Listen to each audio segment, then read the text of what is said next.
Halo Greg, balik lagi bersama gue Filarsianto di channel kesayangan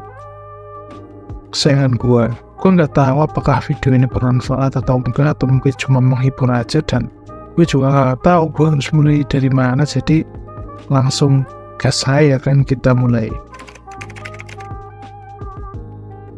Oke, beberapa waktu yang lalu gitu ya, gue sempat buka internet, buka Google, dan khususnya gue ngebuka analitik di YouTube Studio gue, dan gue menemukan gitu beberapa orang yang nggak sadar bahwa dirinya ternyata belum subscribe. Oke, jadi kenapa nyari uang yang haram itu sangat-sangat mudah sekali gitu.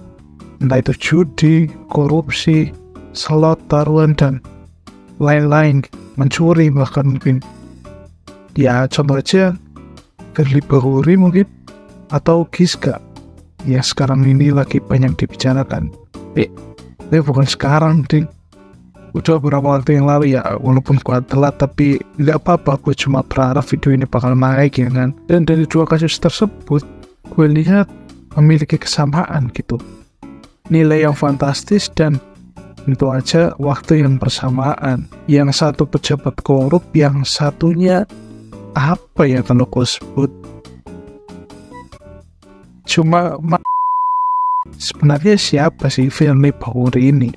Ya beliau adalah, kalau gue baca-baca ini ya, gue cuma modal searching dan copy paste dari Google aja.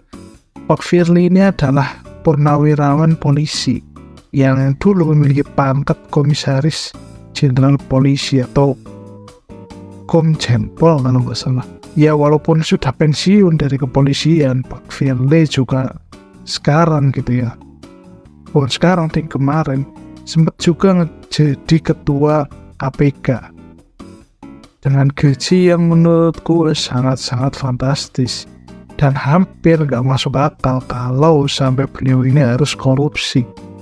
Dan ya sebenarnya beliau juga korupsi sih, sangat-sangat di luar nurul, karena gaji beliau adalah 193.938.500 rupiah. Jadi menurut gue sangat-sangat tidak worth it kalau beliau ini sampai harus ngelakuin yang namanya korupsi, bre. Ya secara beliau ini kan kerja di KPK. KPK singkatan apa ya? Gue juga lupa. Apakah mungkin kepergok pas korupsi? Enggak. Kepergok pas Ya jadi beliau ini tahuan memeras salah seorang menteri yang ternyata dalang dari sebuah kasus korupsi, bre. Udah uangnya nyuri uang rakyat ya kan, masih dipros juga. Memang benar-benar di luar nurul gitu ya, bre.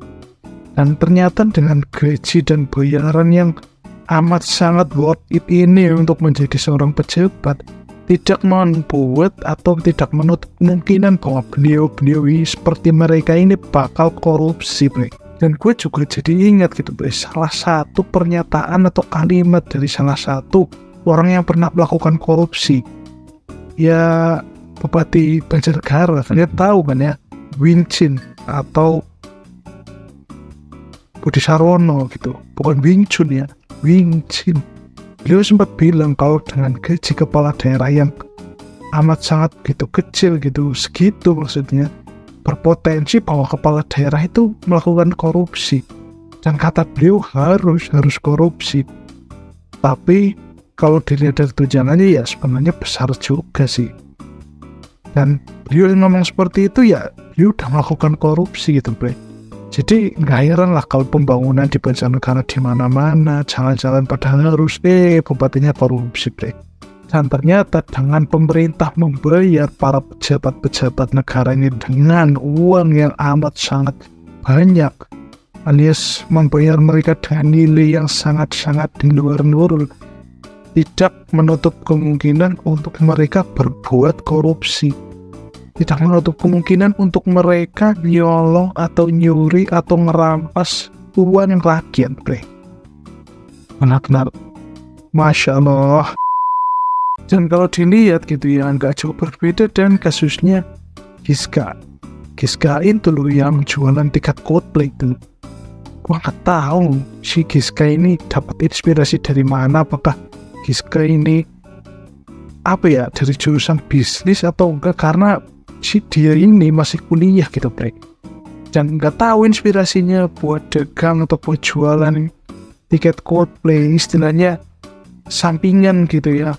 Tapi sampingannya minimal 1 miliar Bre, apa enggak di luar nurul ya kan. Dan dengar-dengar juga tiket Coldplay yang dijual oleh si Giska ini sudah mencapai 2000 lebih tiket gitu. Coba bayangin aja, 2000 kali misalnya satu tiketnya 4 juta atau 1 juta aja gitu lah, pasti kan udah banyak banget uang gitu ya Bre. Jangan dengar-dengar juga, gua denger sih, tapi gua baca gitu dari berita di Google tentu saja lah ya, bahwa PPATK itu menemukan perputaran uang sekitar 40 miliar di rekening Giska ini, sehingga PPATK memutuskan untuk memblokir rekeningnya Giska. Menurut gua gitu ya, untuk uang-uang kayak gini, misalnya uangnya Pak Firly, uangnya Giska, mending kalau bisa gitu ya PPATK, kalau bisa mending uangnya ditarik aja, diambil aja gitu, terus dibagi-bagikan ke rakyat jelata itu. Menurutku bakal lebih worth it sih, rakyat bakal senang gitu ya. Walaupun gue ya nggak tahu apakah mungkin bisa atau enggak, atau mungkin semudah itu atau enggak, ya nggak tahu gitu. Tapi kalau misal benar bisa kayak gitu ya, pasti rakyat bakal bahagia banget. Nah terus apa nih sebenarnya yang memicu semua ini bisa terjadi? Kalau menurut gue sih ya karena salah satu faktornya adalah kurang bersyukur sih kalau menurut gue. Udah misalnya kecukupan, uang udah banyak, gaji udah banyak, istilahnya udah punya gaji gitu aja, masih minta lebih gitu, apalagi kalau bukan tidak bersyukur ya kan. Dan kalau gue ngelihat kasus ini, kasus yang kedua ini, gue juga jadi inget nih kata-katanya Bang Api, bahwasanya kejahatan terjadi karena ada kesempatan, kesempatan di dalam kesempitan.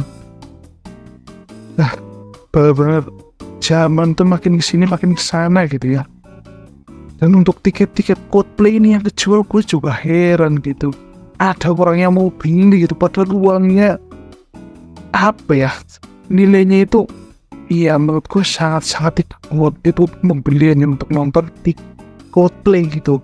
Mending nonton di YouTube aja gitu gak sih?